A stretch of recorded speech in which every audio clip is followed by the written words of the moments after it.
साथीहरु ल कुइबिरमा हामी एकदमै अस्तिको दिन पानी परेर चाहिँ बिजोक भएर हाम्रो टाटाङ खोला खाने पानीको चाहिँ बिग्रेर चाहिँ सबै टिम्ने गएर हामी आएको थियौं।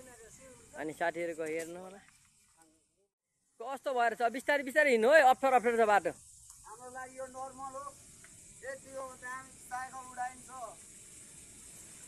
बिस्तारै बिस्तारै है, बिस्तारै बिस्तारै लट्नु हुन्छ फेरि गाह्रो छ।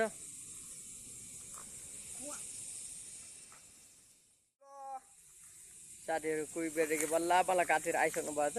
अनि म यहाँ छु आफै, अनि एकजना भाइ पर हुनुहुन्छ। अनि गाह्रो गाह्रो छ, बाटो पनि अप्ठ्यारो छ, लास्ट चाहिँ अप्ठ्यारो छ। अनि भटेज के हुँदैछ, ठिक छ नि?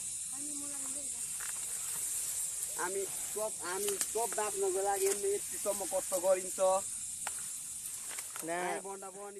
जाने मेन मूल पाइपको चाहिँ यस्तो हालत भइरहेछ।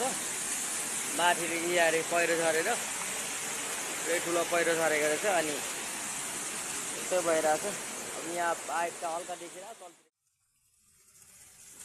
यो चाहिँ मेहरमान घरको तलतिर चाहिँ ठुलो पहिरो गएर चाहिँ पानी पाइप बिग्रेर यस्तो भइरहेछ कि आमामामामामा यसपालि फिक्स पानी बोकियो।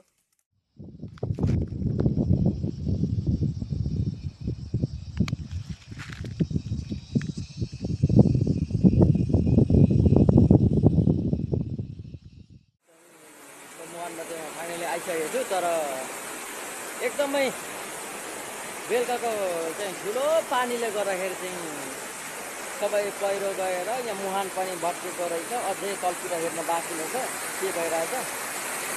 अनि तपाईँले हेर्न सक्नुहुन्छ पानी एकदमै सोमबारे मजुनटार जोड्ने बाटो चाहिँ यता बेलाका नगरपालिका वडा नम्बर 8 चम्पाकोट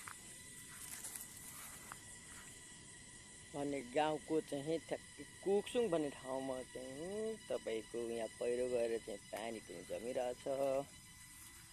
निकै नै हेर्नु होला। के साह्रो हो, बेलुकाको पानी चाहिँ खतरा परेको रहेछ।